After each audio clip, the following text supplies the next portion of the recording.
欢迎收看《神秘文怪事》，大家好，我是团长。没有订阅的朋友，请按下订阅按钮，谢谢大家。加入我们优秀神秘文怪事团，拜托大家用力按下订阅，达到1000订阅，大家可留言告诉我。我上一集影片讲到，打破多重宇宙记忆框架，平行宇宙的自己。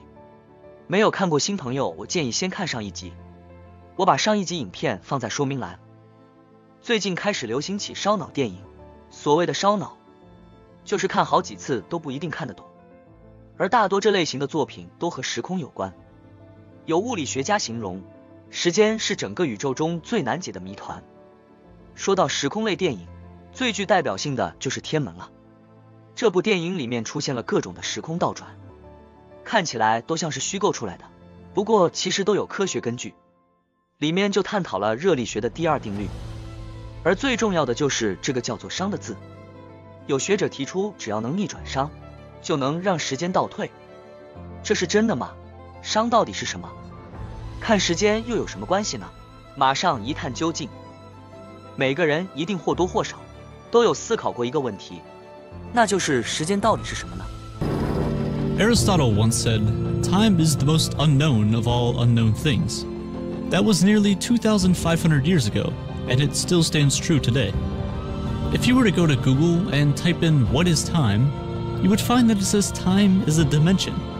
And in many ways, it is. 世界上藏着太多人类尚未发掘的谜团，时间就是其中之一。甚至还有物理学家形容，时间是全宇宙最大的未解之谜。 So you'd naturally expect the universe to be messy. And yet, we can observe occasions of spontaneous order, the synchronization of metronomes, the perfectly timed orbits of moons, the simultaneous flashes of fireflies, and even the regular beating of your heart. 时间是个非常抽象的概念，虽然我们看不见空气，但却能透过仪器观测到。但反观时间，至今为止，时间只能算是一个概念，连是不是真的存在，都没有人能够拿出确切证据。 The earliest time measurements were observations of cycles of the natural world, using patterns of changes from day to night and season to season to build calendars. More precise timekeeping, like sundials and mechanical clocks, eventually came along to put time in more convenient boxes. But what exactly is it that we're measuring? 一般我们都是透过身旁的事物在变化，来推测时间的前进。像是古人就即由太阳升起落下作为标准，每一次就代表过了一天。后来甚至设定了国际标准时间，但也有人怀疑时间真的存在吗？ But our understanding of time started getting complicated thanks to Einstein. His theory of relativity tells us that time passes for everyone, but doesn't always pass at the same rate for people in different situations, like those traveling close to the speed of light, or orbiting a supermassive black hole. 既神秘又迷人的时间，自然也被许多科幻剧作品拿来当作主题。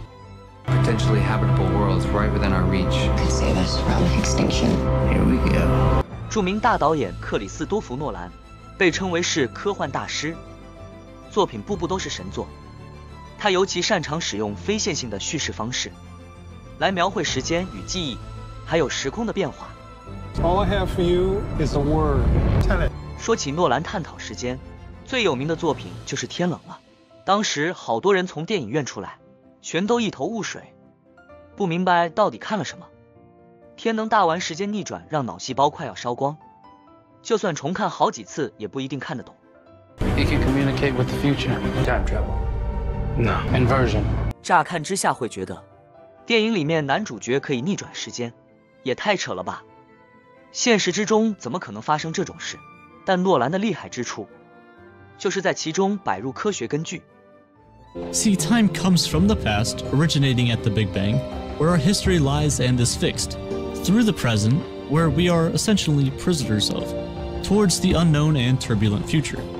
We can remember things from the past, like how I can tell you that this morning I went to the store, bought groceries, and then forgot to buy milk. But at the same time, I can't tell you what I ate for breakfast next Thursday. The arrow of time originated at the Big Bang and has been moving forward ever since. We use the second law of thermodynamics to represent this. It is known as entropy. 电影里讲到了热力学第二定律，简单一点讲，就是热力学过程的不可逆性，只要发生了就无法回头，像是燃烧木头、食物煮熟或物品爆炸等等，这中间的指标就是这个念作熵的字。Think of entropy as a measure of disorder in the universe. At the Big Bang, all the matter in the universe was compacted into an infinitely small point.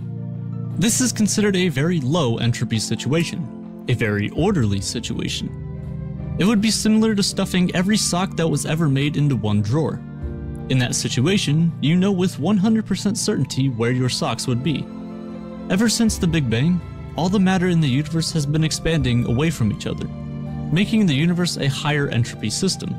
Because of entropy and because of the arrow of time, we have galaxies, stars, planets, and even life. Entropy is the reason that you can tell the difference between the past and the future. It explains why every human is born, and then lives, and then dies, always in that order. 基本上我们身处的世界万物都在朝着熵前进，熵只会增加不会减少，而时间也是一样，只会不断前进。If there were no entropy, if there were no change in the universe, you wouldn't be able to tell the difference between the year 2017 and the year 1 billion. No matter what you do, time moves forward and doesn't stop for anyone or anything. 所以电影里面就提出一个可能，如果可以逆转熵，是不是就可以让时间倒退呢？科学家认为这是可行的。Well, happened here. Hasn't happened yet. There are people in the future who need us. 只不过在电影中还提出一个很重要的概念，那就是祖父悖论。As far as we know, time only moves in one direction, forward. But if you could loop back to visit the universe at an earlier point in time, a famous paradox arises. 我们常想，如果能回到过去，改变不好的事情，让曾经的遗憾消失，该有多好呢？却没想过，如果这样做，可能造成严重后果。What if you killed your grandfather when he was a child? Then your father or mother wouldn't have been born, so you wouldn't have been born, so you wouldn't have been able to go back in time to kill your grandfather in the first place. Paradox. 祖父悖论。举个简单的例子，假设今天有台时光机，如果你回到了过去，把祖父杀掉了，那自己是不是也会消失呢？因为如果祖父不存在，就不会生下父亲，而父亲也不会生下你。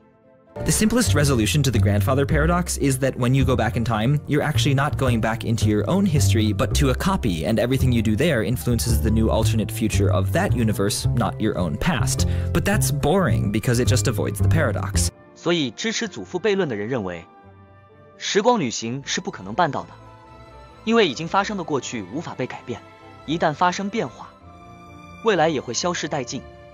平行宇宙跟平行宇宙之间是有孔洞的。你不要以为我看不到另外一个字影，如果有一天科技能够让我们跨越宇宙，经过虫洞到另一个宇宙，我可以看到另外一个字影。但有人也有说这是幻想小说，说你自己跟自己相见，这个宇宙秩序就崩溃了。当然也有人提出不同看法，第一个就是平行宇宙如果回到过去做出改变，就会产生出分支，诞生一个全新的时间线，也就是说这叫做镜像理论。在另外一个世界里面，镜子对面居然有个你跟我，不要以为你是独一无二的，不要以为你是孤单的。照平行宇宙的理论，在另外一个世界另外一空间，还有另外一个完全一模一样的你。其实平行宇宙的概念从1960年代就已经出现，美国太空总署 NASA 的科学家也在南极找到行星宇宙可能存在的证据。他 NASA 到南极去捕捉微中子，那美国在南极的上空摆了一个伪宗旨捕捉器，用伪宗旨从地球往外太空跑出去。不可能，为什么？从来不可能。微中子是受地心引力的影响，它只能坠落的，它不可能离地心引力往上跑的，从来没看过。后来他们就认为这是镜像理论，这是一个时间的萎缩。当然这一切目前都只是推论。逆熵可以让时间倒流，但如何才能让熵数逆转？依照目前的科技还没办到，也没有足够证据可以证明平行宇宙真的存在。但千万别忘了，人工智慧超级电脑也都是以前人从来没想过的天方夜谭，现在却都一一实现了。或许随着科技不断进步，总有一天时光旅行将不再只是科幻定中才会出现的情节。许多人还是选择宁可信其有。请大家自行判断。希望您会喜欢今天主题，也欢迎在下方留言分享你对这些的看法。大家帮我按赞、订阅、开小铃铛，谢谢。感谢收看，下次再见。